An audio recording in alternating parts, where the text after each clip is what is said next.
Anda masih bersama dengan kami di Kabar Utama Pagi. Pemirsa, setelah menjalani otopsi di RSUD Genteng Kabupaten Banyuwangi, Jawa Timur, jenazah bocah 7 tahun yang menjadi korban pembunuhan dimakamkan.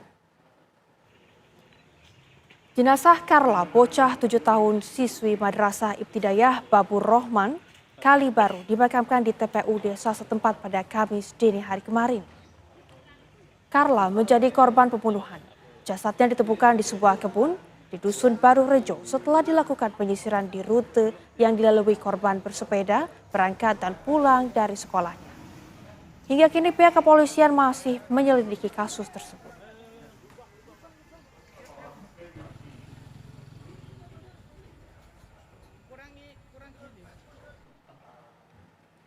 Ya pemirsa, dan untuk mengetahui kronologi penemuan jasad korban bocah perempuan di Banyuwangi, Jawa Timur yang diduga menjadi korban pembunuhan, sudah bersama kami Bapak Heru Prayitno selaku Kepala Madrasah Ibtidaiyah Babur Rohmah dan Ibu Nurul Hovifah selaku wali kelas korban. Selamat pagi Ibu dan juga Bapak. Selamat pagi.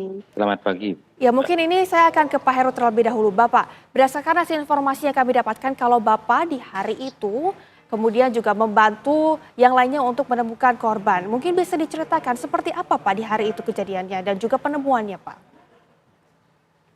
Ya, itu berawal dari informasi dari orang tua korban. Seharusnya kan kelas 1 itu kan pulangnya jam 10 Ibu. Sampai di rumah kira-kira biasanya itu jam 10.15 menit sudah sampai di kediaman. Sampai jam 10.30 anak tersebut belum sampai, akhirnya orang tuanya menghubungi pihak sekolah, dalam hal ini wali kelas, untuk menanyakan keberadaan korban, apakah masih berada di lingkungan sekolah atau tidak. Seperti itu. Jadi cuma kami cross check di sekolah kami, itu di lingkungan sekitar sekolah ternyata tidak ada. Jadi jam 10.30 itu beberapa guru coba mencari ke teman-teman sekelasnya Bu, itu di wilayah sekitar sekolah atau yang teman-teman akrabnya barangkali main di sana seperti itu. Oke. Ternyata setelah ditelusuri kita cari tidak ketemu juga, akhirnya pada jam 11 lebih orang tua korban menghubungi kembali untuk meminta tolong lagi, minta dicari di jalan yang biasanya jalan-jalan seperti itu. Akhirnya kami beberapa guru ya terjun ke lokasi, ke TKP itu untuk mencari, menyisir lah di daerah perkebunan itu. Begitu. Yang awalnya kami temukan terlebih dahulu adalah sepeda korban yang sudah dibuang di sungai. Kemudian setelah beberapa menit barulah kami menemukan jasad korban sudah terkapar dengan kondisi terlentang seperti itu. Baik, Pak Heru, tapi kalau misalnya kita tarik sedikit ke belakang, ketika ditemukan korban itu masih hidup posisinya atau seperti apa dan kondisinya itu seperti apa Pak? Kondisi korban ketika waktu ditemukan itu sudah terlentang, sudah hidung dan mulutnya berdarah, mengeluarkan darah dari kepalanya juga di bawah belakang gitu. Kemudian kondisi pakaiannya yang bawah itu sudah telanjang Pak.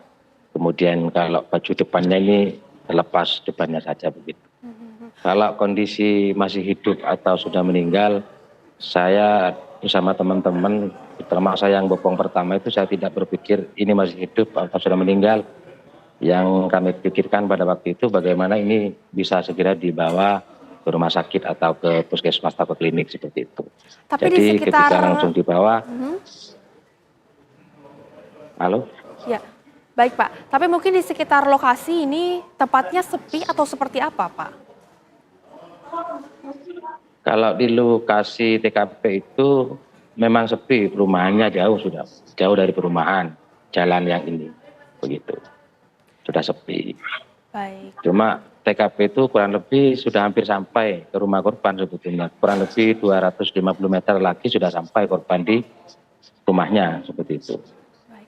Pak Heru, tapi berarti ini daerah tersebut merupakan daerah yang sepi begitu ya Pak? Iya, sepi. Di TKP memang sepi. Oke.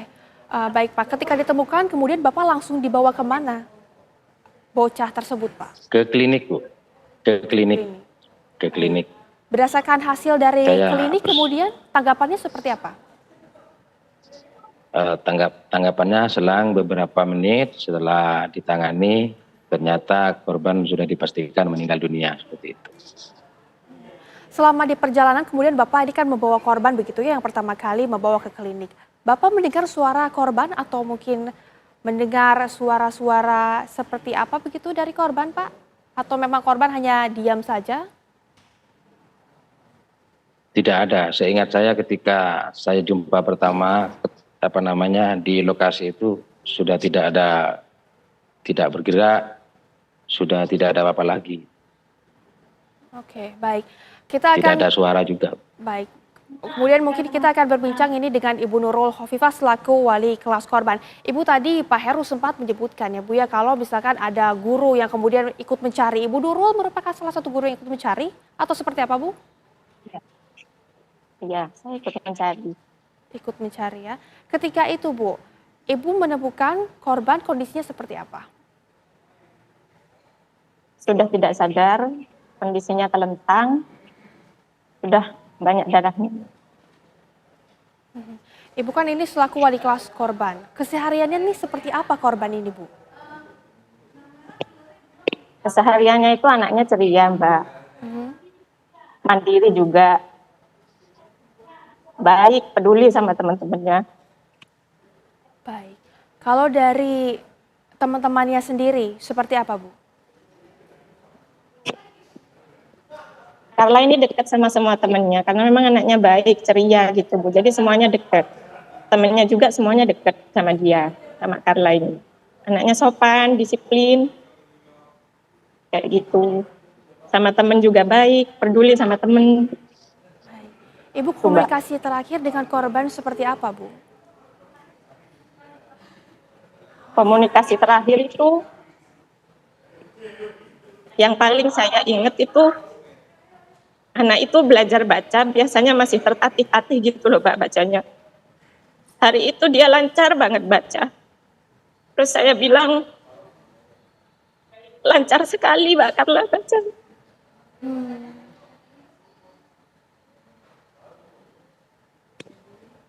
Tuh yang saya ingat.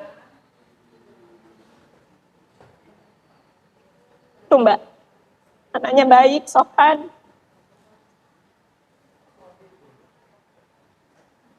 Baik. Ibu, ini tentunya kami semua berduka, tapi Ibu mungkin bisa di-share kepada kami pengalaman apa Bu yang paling membekas bersama dengan korban, Ibu Nurul? Pengalaman yang paling saya ingat, kalau membaca Pancasila, dia yang paling lantang, Mbak. Suaranya itu serak-serak basah. Sampai sekarang masih terdengar.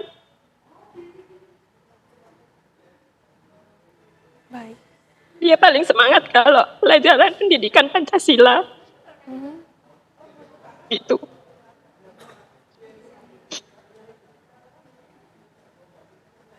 Jadi kalau baca Pancasila, dia yang paling lantang gitu, Mbak. Dia yang paling lantang untuk Dengan suara-suaranya itu. Untuk prestasinya sendiri, korban ini seperti apa, Ibu Nurul? Korban termasuk 5 besar. Wah. Dia membacanya kurang, tapi pemahamannya kalau ada orang berbicara itu cepat, Mbak. Itu Mbak Carla. Jadi kalau ada orang sekali ngomong, langsung diturutin, semangat belajarnya tinggi. Mbak Carla kalau mau cepat belajar, mau cepat lancar baca, nanti belajar di rumah baca 3 kali ya. Besoknya dia cerita, Bu Guru, saya tadi malam sudah belajar, bacanya 3 kali. Itu.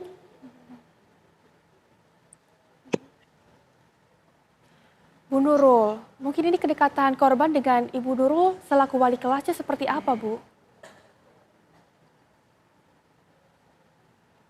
Ya kedekatan batas murid sama wali kelas.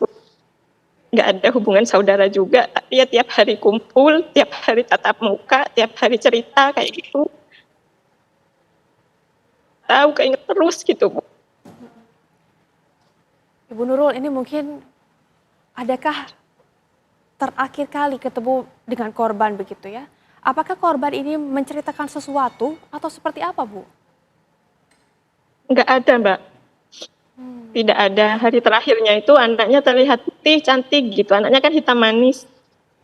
Ya, saya ngelihat hari itu putih, cantik gitu. Saya sendiri ngerasa beda hari itu. Iya. Kok putih cantiknya, Mbak Carla, saya bilang gitu.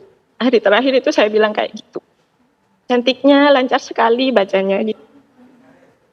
Ibu Nurul, ini kan Ibu bertemu dengan korban ketika di lokasi kejadian. Kemudian Ibu juga mengantarkan korban ke klinik terdekat. Ibu terakhir kali melihat korban seperti apa, Bu? Sudah tidak sadar, sudah banyak darahnya. Seperti yang Pak Heru bilang tadi, roknya sudah terlepas, bagian bawah sudah terlepas, jilbabnya sudah terlepas, sisa hanya baju saja. Beberapa kancing sudah terbuka. Baik. Baik. Ibu Nurul, terima kasih banyak sudah berbincang dan juga bercerita bersama dengan kami. Dan sebelumnya ada Bapak Heru juga selaku Kepala Sekolah. Kami tentunya turut berduka dengan kejadian tersebut. Terima kasih Pak Heru dan juga Ibu Hovifah sudah bergabung bersama dengan kami. Selamat kembali beraktivitas.